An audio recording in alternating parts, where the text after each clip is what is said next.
Welcome to Dreamers to Leaders, Keeping It Real with Melody podcast. Melody is a classic dreamer who started as a flight attendant and worked her way to now a tech fashion trendsetter, thought leader, and dynamic entrepreneur in various industries. This podcast is for the dreamers and doers.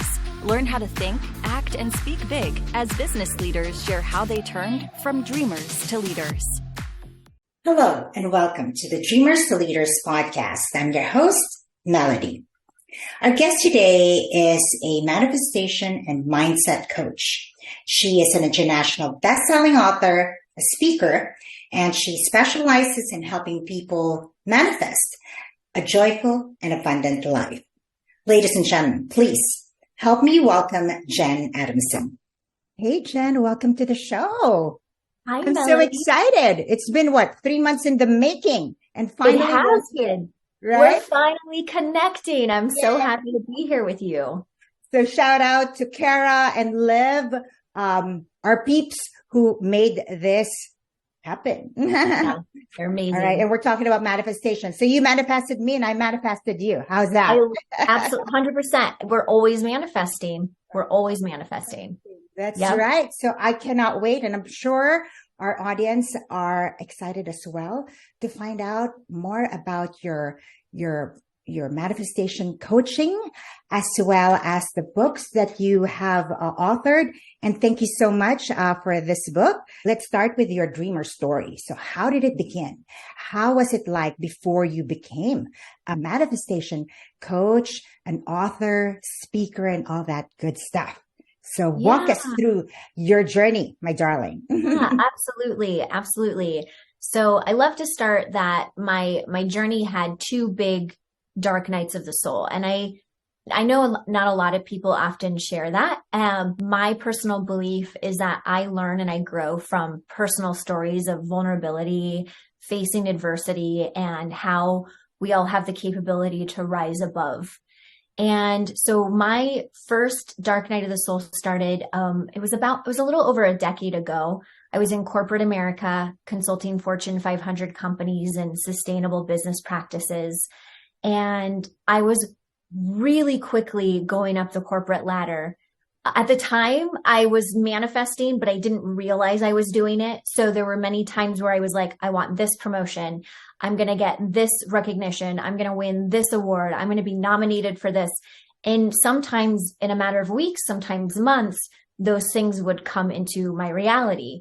At the time, I didn't know much about, the law of attraction and quantum physics and neuroscience, which is really what manifesting is. You can either look at it, it depends on you can choose whatever lens you want to look at it through. You can look at it from that more spiritual, intangible lens, or you can look at it as it really is. There's a lot of science that backs this up.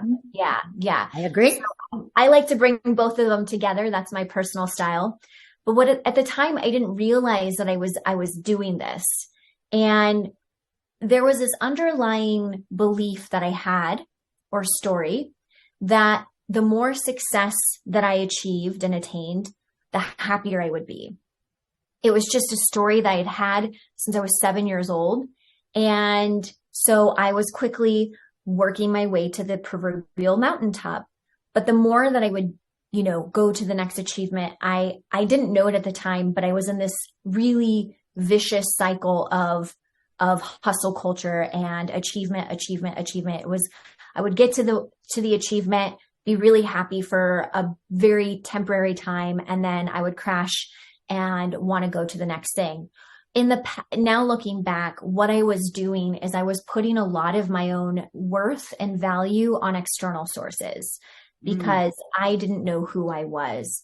And there was a moment where I actually was an insomniac, and I mentioned it in the book, and had thoughts of taking my own life away. And that was the moment where I realized I needed to totally reevaluate how I was going about with my life, how I was living my life.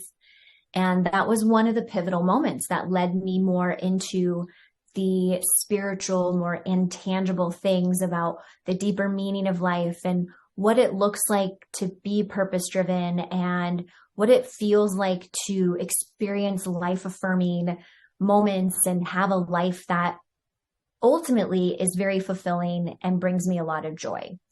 So then fast forward about 12 years later, I'm working as a head nurse in COVID times on the front lines, leading 75 nurses and CNAs. COVID just hit. I had just lost my dad from leukemia very suddenly, and he was one of my biggest cheerleaders in my life. And I experienced another moment where I was turning inward again. Yet because I had had the experience of a decade before, I knew exactly what was going on. So this time I brought in all my tools. I asked for support, brought in all my resources from years of learning and discovering myself and the world around me. And that is when I realized it was time for me to step into my gift, my purpose, and my power, which is to inspire women, inspire high achieving women to seek out their own purpose and to help them carry out whatever mission they have in life to better humanity, whether it's on a small scale or a large scale. It doesn't matter, because it all is important and it all matters. And so here I am today speaking. I know. Kudos to you, because a lot of people, even I could speak personally, it wasn't really, it wasn't quick in terms of realizing your calling. You know what I mean? So we are always pulled, from different directions. What is better? And there's always another bigger and better. And you always think that would be the answer, right? Yeah. So for you to be able to then say, no, this is my calling. That's a quest that a lot of people are struggling, and it's a challenge. And is that something that you help your clients to Absolutely. unravel? Yeah, I love that you mentioned that, because as I share my story more, people notice that. And it's something that I used to have a lot of shame about, because I'm a go-getter, right? I am ambitious. I'm a go-getter. I love that quality about me. I think people like us, like go-getters, we get stuff done, right? We make things happen.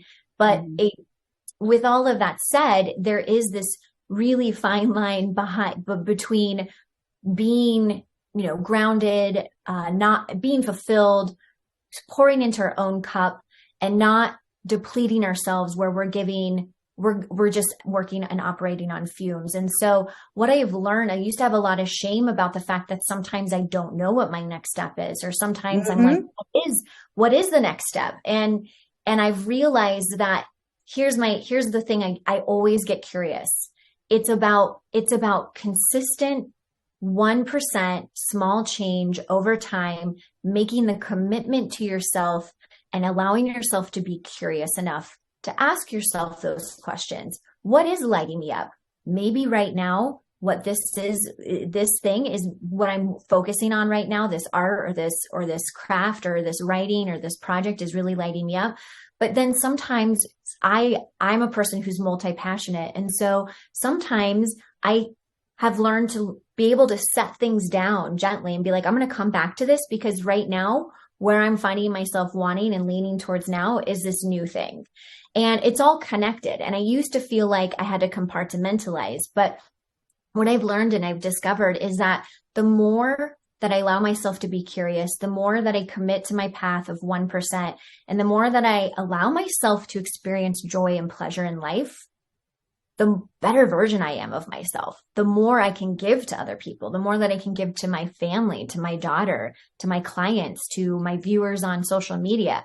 People want the best version of ourselves, but we have to be able to give that best version to ourselves first. Mm-hmm.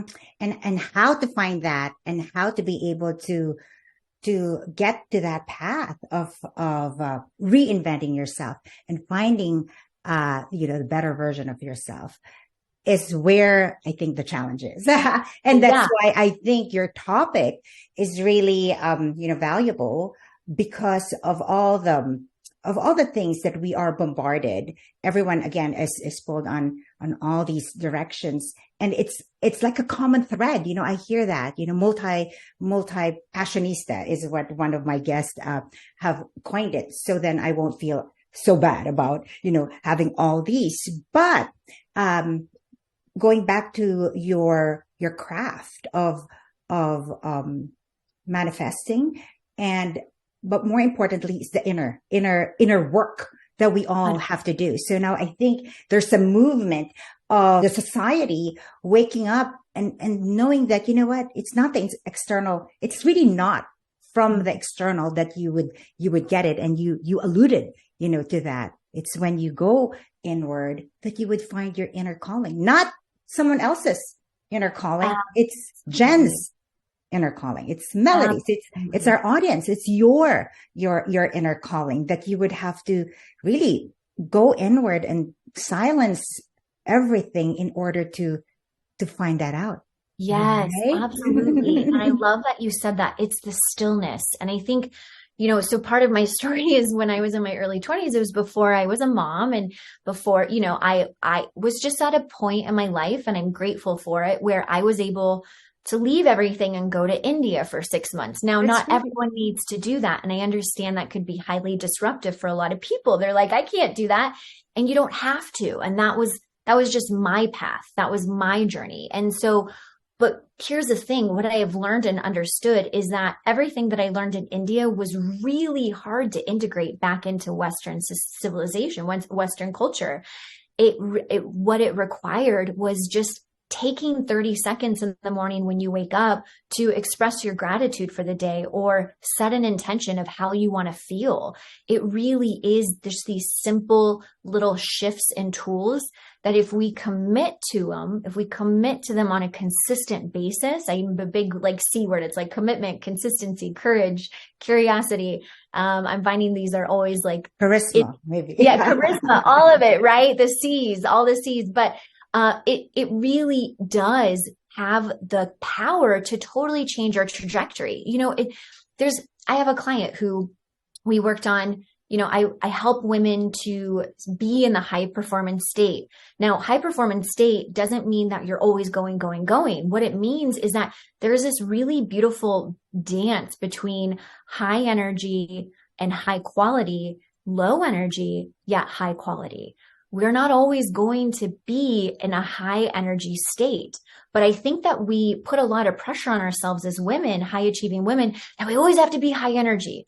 But if you stop to think about just the cycle of the normal, healthy, natural cycle of a woman, which is about every 21 to 28 days, give or take a few days, we are vastly different week to week. We have to be honest with ourselves. There's cycles in the universe, right? So we can it's the hormones. Yes, absolutely. We can still be high quality energy, but have low energy, which is then our time to rest. It's our time to take moments in nature, time to be present. I'm always saying be present with your family as much as you possibly can, but it's those times where you might want to slow down a little bit more and sit on the couch and watch a movie with your kids or your spouse or your significant other. And then, if you look at it, it's this, if we move to the other side of that spectrum, it can be high energy that is of low quality or low energy that is low quality. Now we're playing with burnout and the hustle grind. And that's not effective. Mm-hmm. Being in that energy is not effective. We end up spinning our wheels. We throw spaghetti on the wall. It's all sorts of things. We have a hesitation to allow ourselves to rest, but that is what allows us to be of that high quality energy. Mm-hmm. And I love that you share that, because it is easy to forget that. It is easy to forget that. And I think that's where the addiction of a lot of people, they think, working to the point of burnout is at one point, I think in society that was awarded, and everyone thinks that, oh my God, yeah, 2 thumbs up, you're working yourself to death, but not anymore, because the truth of the matter, pulling yourself, I believe, truly pulling yourself not to be in the rat race takes a lot of discipline. You know what I mean? Because if you're like, go, go, go, and you really want to, and you have that adrenaline rush to always be on the go, and you have to tell yourself, hey, nope, you got to slow down to ramp up, right? Yes, absolutely. And that's where I think, again, the challenge. So being a manifestation coach, that's intriguing, to have that as your title. So walk us through how one, could say that they are. What is there a certification, a schooling or something, a credential that you have to go through to be that? I love that. So I like to say that my experiences is what qualifies me. And I think that we sometimes are so afraid and we skirt around what our true gifts are in life and in the world. And we feel like we have to continuously, and I am all about continuing education. I went back, I have a double bachelor's degree, went back to school to become a nurse. And so I am all about continuing education. But at what point might you be asking yourself, if I want to take this, maybe 5th certification, but I haven't taken any action in my business or sharing my gifts, might this actually be a place where I might be holding myself back and distancing myself from the possibility of actually expressing my gifts to the world? So you have to always ask yourself those questions, right? Because there's sometimes, so I'm in 2 classes right now, being certified in howing, as I speak. That's hilarious. Being certified in learning how to use my voice more in executive communication. But I did this twofold, right? Because I'm always looking to grow and to develop myself and to continue to develop my skills as a leader and a coach. And also it's because it's a lot of fun, and I'm going to be able to bring this and share a lot of this information to my clients who are looking to up level in their lives as well. But I want to just say something to kind of answer your question a little bit in a more roundabout way as well, is that we're always manifesting. We're always putting out into the world what our inner world is. And so we get to be the authors of that. We get to allow ourselves to take the wheel. And if you believe in a higher power, create a co-creative experience with that entity or your faith as well. I'm a woman of faith myself. And so we get to do that. We can rewrite our chapters in our book at any point in time. It's just a matter of bringing that awareness and that intention to the forefront of our mind. We can wake up with a negative attitude or feeling super anxious and depressed. And I don't want to, and there is no shade to that because I've been clinically diagnosed with anxiety and depression myself. But there does come a point where we are empowered people. We can move from the victim to the victor at any point in time. We get to decide that. And it is a consistent practice.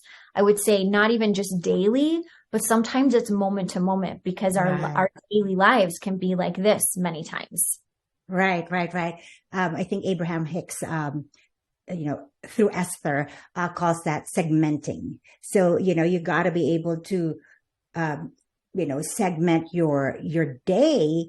So, let's say, hey, let's say this moment that I'm here with you, I could then have that intention of really being curious and really having that mission of somehow with our conversation, hopefully there's one or two that could be inspired, right? And empowered, and all the tips and tricks that you will share with us today. But really listening to you, I'm thinking, oh my God, here I am trying to scribble notes, because what am I going to talk about? Because there's so much that I want to flesh out, that I truly am with you, that, we are creators. We are powerful creators. If we just see that not physical part of that, you know what I mean? It's not just this, it's not just the flesh, right? So there is that higher power that's also within us. So the co-creation part, and you also talked about, because of that, we are truly, I agree, the authors and architects of our life. So it's really about, hey, dude, what do you really want to write? Yeah. And be that as the story of your life, right? And I like also that you shared you being a nurse, and how very, start of our show, you mentioned combining the science and, the spiritual, the metaphysical, part of this conversation. So let's dive in. And I'm sure our audience are like, okay, all right. So tell me about manifestation. I love it. Is there a method to this madness? We set our intention and we want that now. We want the tangible, right? Mm-hmm. We want that out of the thought to tangible. Is there like a method that you teach your clients? Yeah, so there are so many methods. Okay. So I want to start off by disclaiming that in that there is no one method that I believe is better than the other. You know, we hear about affirmations, vision boards, all of it. So my big thing is the belief of, so I'm going to bring you on to a science lesson first, and then I'm going to share my method that I find that is very powerful and impactful, not just with myself, but among my clients as well. So if you take everything in this world, like if you take this chapstick right here, everything, living and non-living, and you break it down to its most basic level, it's made up of atoms. And these atoms are vibrating. They're vibrating at a specific frequency. That frequency of vibration is creating this resonance outside of them. And because of that resonance, that allows other atoms to be attracted based on the match and resonance. Right. So if you take that, and I want to share everything in this world is energy, and energy cannot be created nor destroyed. It can only be transmuted. Our thoughts are energy. Our emotions are energy. It's energy in motion. So where do we start? I always say, start with your thoughts and your emotions. Always start with your thoughts and your emotions and ask yourself, what thought do I want to choose today? What thought do I want to choose in this really high stakes conversation experience? Maybe if you're like in a board meeting, right? And things are escalating a little bit, like the tension is rising. How do I want to think about this? How do I want to think about the fact that maybe my significant other just told me he wants a divorce, right? So I'm talking about big things, but we can also talk about small things. How do I want to think about this crazy, hectic, busy day that I have of back-to-back meetings, and how am I going to navigate through this? So every moment of every day, we have a choice to think, and how we think and the thoughts that we have lead to the emotion that we are feeling. And that emotion, like I had said, is energy in motion. So it then it creates this vibration or this resonance. Mm-hmm. So where we get to come, and I love this because this is like allowing ourselves to play. It's allowing ourselves to be in this childlike wonder, is asking ourselves, so say, for example, say there's a specific goal that you have, like I want to sign on 5 new clients at the end of the month. Okay. We'll just throw that example out. If I want to sign on 5 new clients at the end of the month, how might that woman or that man who has those 5 new clients act, think, and believe? How would they choose to live their day to day? How would that person wake up in the morning? Would he or she wake up excited because I get to share my gifts and make an impact? Or would that person feel scared to be seen and heard? So we get to make these choices. And then if you have time, and this is like 30 seconds, right? You can do 30 to 90 seconds and put a timer on, get into the feeling of what that feels like to have 5 new clients.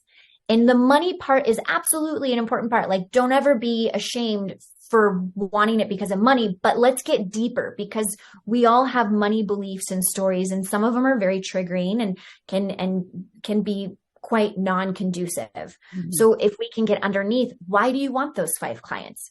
Ultimately, I think everyone who starts business for themselves or goes and starts to trailblaze their own path is because they really want to help people. They want to make a difference in the world. They want to share their gifts because they believe somewhere deep inside, even if it's really deep inside, you have a belief in yourself that you have the capability, the skills, the power to make an impact. So always come back from that place. It's like service-minded leadership. I find this to be a way that, especially for women, because we are natural caretakers, and we can oftentimes find ourselves being like, oh, wait, I'm doing all this for my family, but hang on, let me touch base with myself and ask myself, what is it that I need right now? I'm feeling like I might be snapping at my kids or my spouse a little bit more, or I am, and that's not typically my MO. So then those are all cues and signs that we get to pour into our cups first again, right? Because my favorite quote is don't pour from the cup, pour from the saucer. So you're overflowing, you're filling your cup so much that all this overfill is coming and it's abundantly spilling out into the people that you love and that are around you. But it is going back to that feeling of always checking in with our thoughts. There's a lot to be said about limiting thoughts and how they keep us from achieving our goals. And you can see so many studies and statistics, but it is about building those new neural pathways in our brain so that we actually then become matches to what it is that we're actually setting out to do. Mm-hmm. Does that help? Does that explain? Oh, totally. Okay. No, thank you. Actually, listening to you, I'm thinking, oh my God, that's new. That's new to me. The word emotion is actually, if you just kind of break it down, motion and E. What is E? Energy. Energy and motion. Yep. I like that. Yes. I like that. And I believe also in the past, especially for the male dominated society, Mm-hmm. I think it's always poo-pooed, or it's almost shameful to say that you're being emotional, that you're using your emotion, not emotional, just being emotional, toxic, etc. But Yes. if you're, before, that was not the MO. The MO is rational logic and just Yes. all that, and not really looking at the magic of emotions, right? But I truly believe, and you alluded to this, the thoughts and emotion. So first you put the thoughts in there, but if you're not emotionally invested in it, if you don't really feel it, to the degree, then the energy, I believe, is not there. The potency of that energy won't really vibrate to the degree to resonate with whoever it is that you want. So what I've gathered with what you said is, get to the feeling of it, like a wish fulfilled type of exercise, mentally, and then imaging, also, right? So you basically understand, okay, this is the type of person who will achieve whatever goals that you have intended. Then be that you image yourself to that person that is your goal, right? Or whatever that is. Absolutely. Yeah. How would the woman or the man who has this goal, let's say, use the same example, 5 new clients by the end of the month, would they go to that networking event? Would they speak? Would they offer to do a presentation? Would they speak up in this meeting? Would they show up on social media? So, and I want to share, it's not to overwhelm, right? It's not like do all those things. It's because I believe that all roads lead to Rome. There's no strategy that's one size. It's about what's in alignment and what feels good to you. But you get to ask yourself those questions of how, and here's another thing too, Melody, is because I want to account for where you do this from a high performance state, not a burnout or hustle state.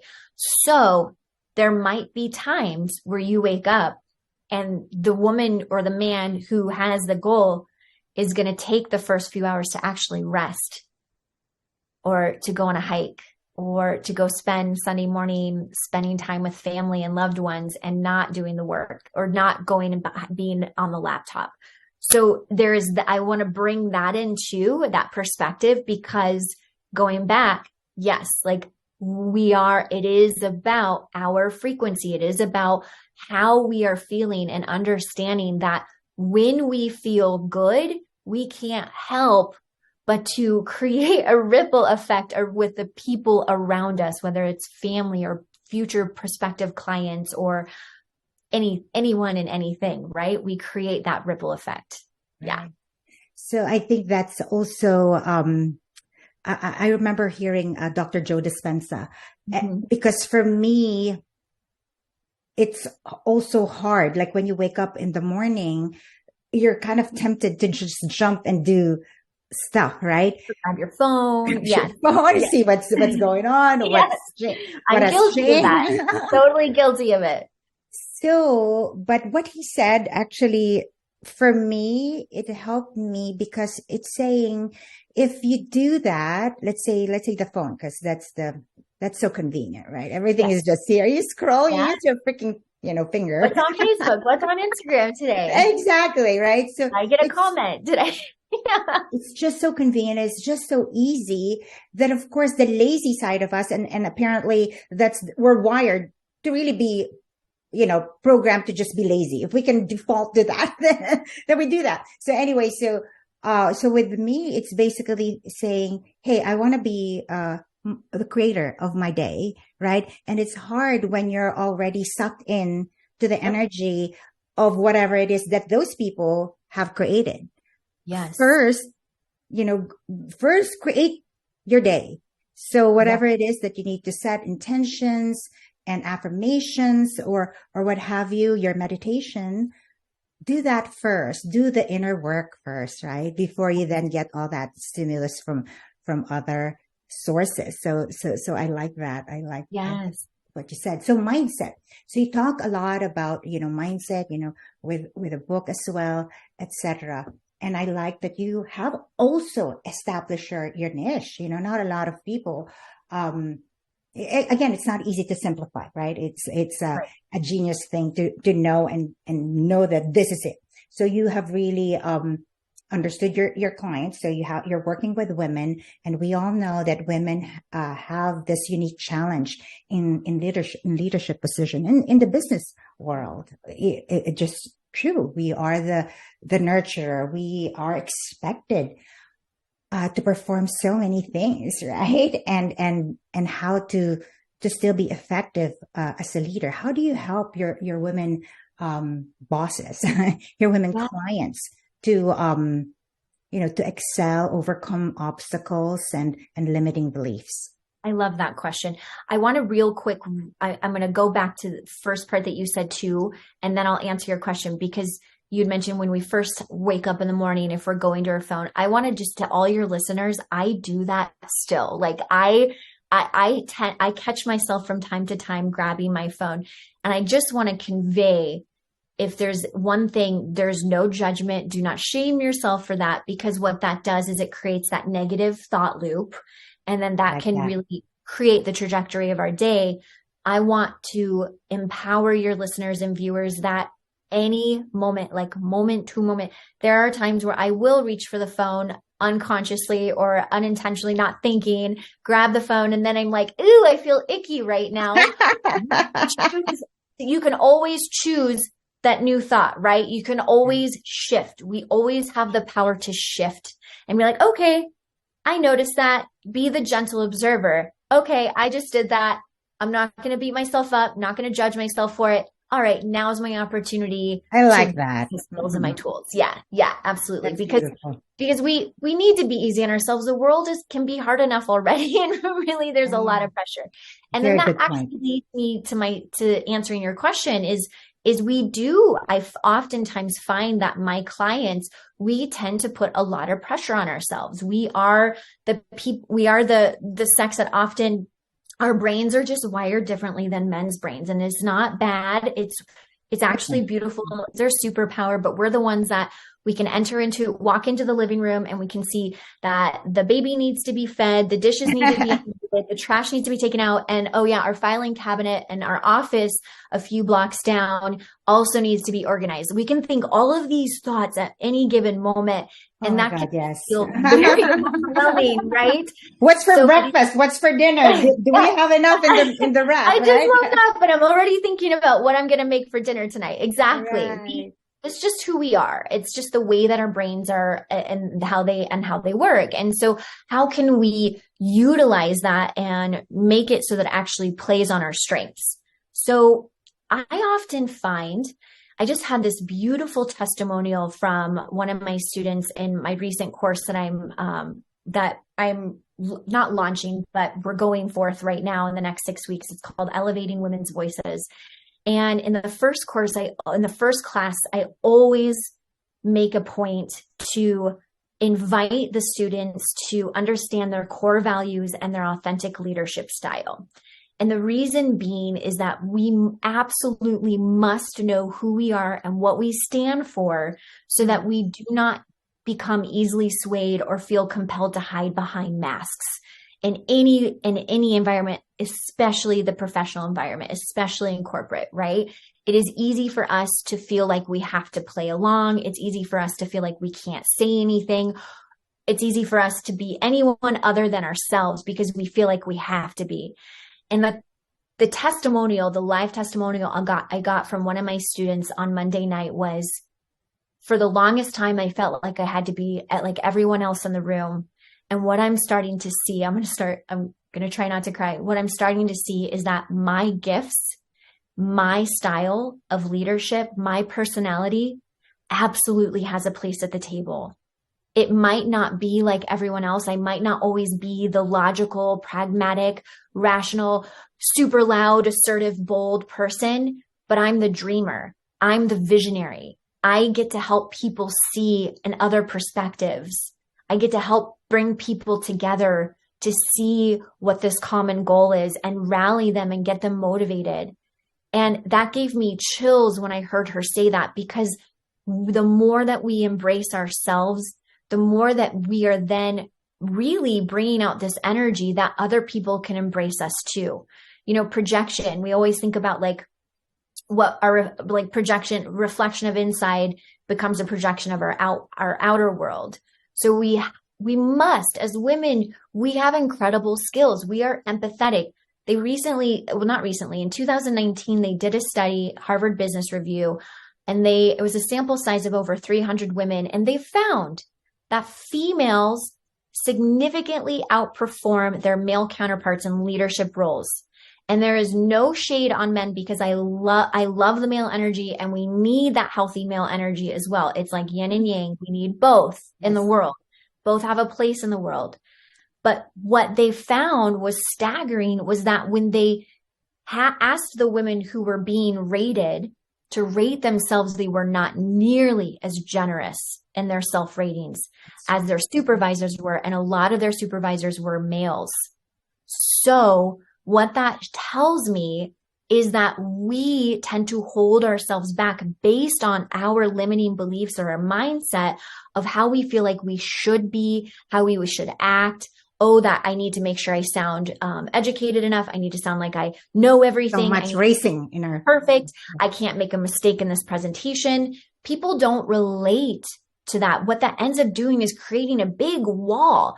And if you stop to think about what makes a leader charismatic, it's the connection to their audience, or the connection to the person that they're speaking to. Mm-hmm. But when we let perfection get in the way, or imposter syndrome, or any of those limiting thoughts, or fear of judgment, we end up unknowingly creating this wall that instantly disconnects us from our audience or our team or people that we're speaking to. Instantly. You know, I've also read that article about, the studies on how women leaders, outperform in terms of, business acumen and styles and whatnot. But what has been the takeaway? What has been that specific characteristics of women that, because I forgot, what it said. Why was it again? What was the main ingredient? What was the main thing that they have found out? Why that is so? Because of our ability to empathize. Empathy. Our ability to actually connect, right? It's our ability to actually make people be seen, to help them to be seen and heard, respected and valued. That's how we build trust in anything, in any group setting, in any setting, whether it's in the workplace or personal lives. Mm-hmm. We must build trust with people. And the way that is by seeing them and hearing them and valuing them. Listening to you and tying it in with my other guest when he said that in order to really thrive and flourish in the AI world, and we know there's an invasion of every day, there's just AI for this, AI for that. And it's crazy what it could do, right? So basically, in order to thrive and still be relevant, and outwit the AI, it's really the emotional intelligence. And that's what most women, and that's how I believe we outperform the male counterpart. And again, all due respect, to them. They excel in other stuff. Okay. Yes. So that's for them. Yes. Yeah. So, but in the field of the emotion, because we are connected, we have to be, in order to care for a child, in order to not just spit out the fetus inside you or what have you. I mean, there's all these things that we have to be programmed as a human being in order to carry out our divine function, right? No wonderful thing exists in a vacuum. No multi-billion-dollar business existed in a vacuum. It took people and their intelligence and their skill sets to come to the table. Anything that's created starts with an idea, sure, but to actually manifest it into reality, it requires people. It requires a community. Mm-hmm. So for women, that is really good to know, that and you alluded also to, the strengths and weaknesses, right? So understanding, one's strength and knowing that there's value, to that strength, and your weakness is not to be, ashamed of, but I think it's awesome to know that I know my weaknesses and I know which would complement that weakness early on. That's something that I think, I could credit myself, knowing that, hey, I'm good here, but I'm not good there.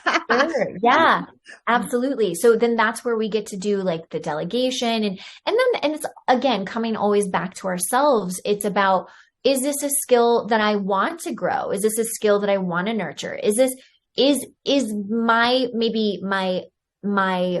how do I want to word this?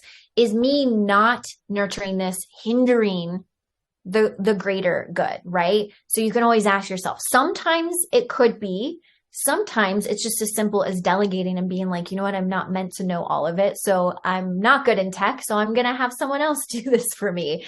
So asking yourselves those important questions, those more expansive questions of, is me not knowing this hindering me or hindering the team? And if the answer is no, then, okay, this quite possibly is just a simple delegation that I get to delegate to someone else. Yeah. So let me ask you a question. Okay. So if you have a client that understands their talent or their strength, right? So like, for example, okay, let's say it's me. Yes. And, I think I'm hyper focused. I could be focused on like an idea, a goal, but I think that's also, it could be a double-edged sword, right? Because, what if all the variables are saying, hey, nope, that's not how you do it, because all the studies have shown XYZ, but I am freaking stubborn. Okay. I'm so focused. I want this to happen. This is going to happen and I'm going to make it happen. Yes. How do you then balance it out where, you know what? Yes, but you gotta be able to really, really step back and own to the fact that perhaps it's not going to work. Yes. How is that? How do you then say, okay, pull back? But what if you're with that? Would you feel guilty if it's really the truth that there's one more step and she could have perhaps, unraveled whatever it is that she's trying to do? But then again, there's also the pragmatic side. We have to also understand that there's a lot of things that happen in the landscape that needs to be taken into consideration. How do we do that? I love this question so much because it's so interesting. This question recently came up about a week ago. And so going back to strategy and mindset, I am a firm believer that anything that we create in life that is wonderful and life affirming and joyful and purpose driven, all of it, or one of those, take what you want, is 80% mindset and 20% strategy. We have a gazillion strategies out there in the world. There's a billion self-development books out there in the world. And I don't think one is better than the other or one is less than the other. Our ability, our willingness to open up to understanding how we succeed, what works for us to succeed, is going to be the best strategy. So, for example, the nature of my business right now, it's primarily most of my clients come from social media. Well, when I was first starting my business, they told me I had to show up on social media every day. I had to go on lives. I had to do this. I had to do that. And I did it. And what ended up is I burnt out because I was exhausted. I was tired. I was, and a lot of them said, you have to do it this way. You have to do it this way. And when I realized that, okay, I'm hustling in my business and I'm really not making that much money, what exactly could this be? Could this be a strategy thing? Could this be a mindset thing? And that was the indicator for me that I had to step back. I had to step back and get curious, because a lot of life can be trial and error.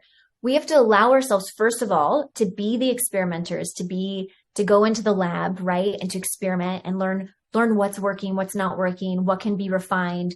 Maybe we have to totally let something go. Maybe it's just like, I've tried this many times and it's just not working.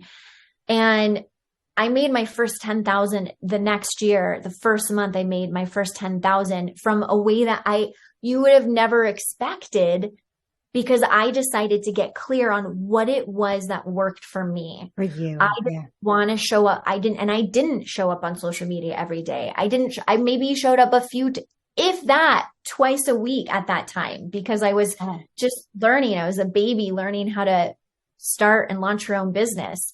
But that's where I really like to emphasize is our willingness to have the courage to sometimes step back and look at it and be like, okay, what's working, what's not working? And then having the courage to ask ourselves, what lights me up? I have this new idea that I'm going to propose to a business partner, and I am so excited, and it's so off the wall. It's kind of crazy. It's kind of like that's never been done before. And I'm like, this lights me up. It's going to happen. And every time that I've had the courage to be like, okay, let's just try it and see, always an amazing success, always a win. So we get to be that person. We are the CEO, right? We are the CEO of our lives. So allow ourselves to own that and to really step up to the plate and allow ourselves to do that exploration. And it takes a lot of courage. I do understand it does take a lot of courage, but the understanding that it's not, sometimes we can actually narrow our vision. And I do this myself, Melody. So glad that you're bringing up this question, because I literally caught myself doing this recently too, where I was getting really honed in on it has to go this way. It has to go this way. And then when I stepped back, it was like, idea. Oh, whoa, hang on. Actually, there's a whole variety of ways that I could do this. Right. Yeah. So there's so many ways to skin the cat. But with what you said, and here I am, I'm feverishly, scribbling some notes, because I think I need to do that, because with what has been told to you, you gotta be in social media, whatever. Yesterday, it was the same thing. One of the business development, person that I had lunch with, etc. Social media, LinkedIn, so on and so forth. Just like you, I'm thinking, that's just another, I got content. You got to, of course, look your best. You got to have your storyboard of your main points. That takes a lot of work. But, do you go with the flow or, so I'm thinking, okay, now if that is what it is, I'm just going to delegate it, right? Have the key people in the office be the voice of the company. And that's, I think, what I have tried to build is something that is not dependent on me, on my persona. Point is, if that brand has to have a voice, you just have to be, and social media is something that we just have to embrace, then someone has to do it, right? Right. And it's all about, I think we forget sometimes too, that the impact and the ripple effect that is created when we allow ourselves to enjoy whatever it is that we're doing. So I love that you brought this idea of social media, because there's been many times where I've had to back away from social media and then go back in and back away and go back in. And what I have found over the years is I actually really enjoy social media. It's where I get to meet new people. I am getting, feedback from people saying, wow, I never thought of it this way. And that lights me up. But the times where I had to take a step back is when it was becoming a drudge, or it was me pushing and grinding rather than actually enjoying the work. Right. So we get to have that. We are allowed to have that. In fact, I encourage everyone listening to allow yourself, have the joy and ask yourself, is this lighting me up still? Is it a necessary part of my business? If it is, and it's not lighting you up, that's an indicator that you might be able to delegate that. If it's lighting you up and you love it and it's in your zone of genius, keep doing it. Right. I like that. Yeah. So for me, it has to come from an inspired action, an inspired mood. You know what I mean? Because otherwise it's not going to work. Same. But again, it's also in fairness to people like me, at least you understand you. You know what I mean? You understand you honor you. Yes. And I think that's super important. Okay. So as we wrap up, I could go on with you, my darling. I'm enjoying this conversation. Because we do understand, faith, having that higher energy, higher power allows us to really be a powerful creator, as well. Right. And also, combining, not hardcore on the metaphysical, not hardcore on the science side, but really the blending of that. And it really is whatever works. This is who you are, this is your method. If it sticks to others, then yay, hey, good, right? So on the manifestation, which is your craft, your specialty, how does that align, the strategies on manifesting? How does that align on how one can be an effective leader? Knowing those techniques, those methods, how can one utilize that in order to be an effective leader? Ooh, I love that. So you said something that really spoke to me. And this has been as I've been reflecting on the past few years, and I've had now that gift of time to look back and reflect and start to understand more. The biggest thing that has allowed me to become an effective leader is to honor myself. And you mentioned that it's like the honoring of yourself. It's the honoring of our path and who we are and what we stand for. Because the only way to create a movement, the only way to build momentum, the only way I believe to build a successful business is to first and foremost have crystal clarity of who we are, what we stand for, and what's important to us. Because if we are muddy in that, it's going to be very difficult for us to communicate that out to the world, whether it's in with our teams, our viewers, whoever our stakeholders are in our business.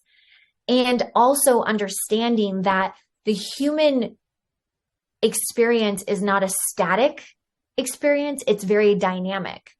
That as we evolve, because that's a normal, healthy, natural part of being a human being, as we growing leads to evolution, that our business will do that too. And it's a beautiful thing to be celebrated. We are, I believe, an extension of our business. Our business is an extension of who we are, is what I meant to say. And noticing and just recognizing and looking back on the years, how much at the beginning I used to shame myself of like, oh, this is changing, or oh, this is changing. But actually it's a healthy sign of growth. Agree. Healthy sign of growth is embracing the evolution season to season. I agree. So I have this affirmation, and I think in one of the episodes I shared that. It's with Genevieve Baron. My mind is the center of divine operation. Divine operation is for expansion and fuller expression. That means production beyond that has gone before, something entirely new. not included in past experience, et cetera, et cetera. But I don't know, reading that, I'm thinking, oh my God, this is so beautiful. Because again, I think we are here in order to expand and to evolve, right? So, so I love the whole, law of attraction, and I'm very grateful for all the teachers out there that have shared, and kudos to you. Initially in the first part of our episode, I asked you, what is the credential? What is the certification? And you said it's your experience. And I really believe it's also your genuine desire to help, to share. That's selflessness. You know what I mean? So that is, I feel, very, very beautiful, and owning, your strength. So, Jenn, for our audience out there who want to know more about your craft, your books, we haven't even touched to the degree. Maybe let's talk on, the one major thing, your one major takeaway, because there's 15. There's 15, feminine laws of success for goddesses like us. Yeah.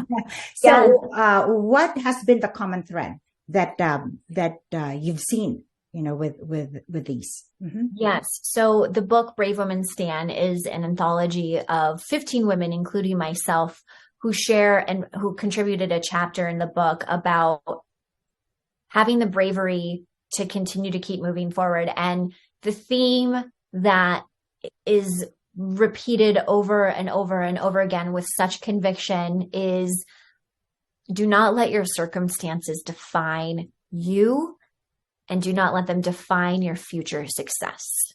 I like that. That you can always rise above in the face of adversity. It takes time.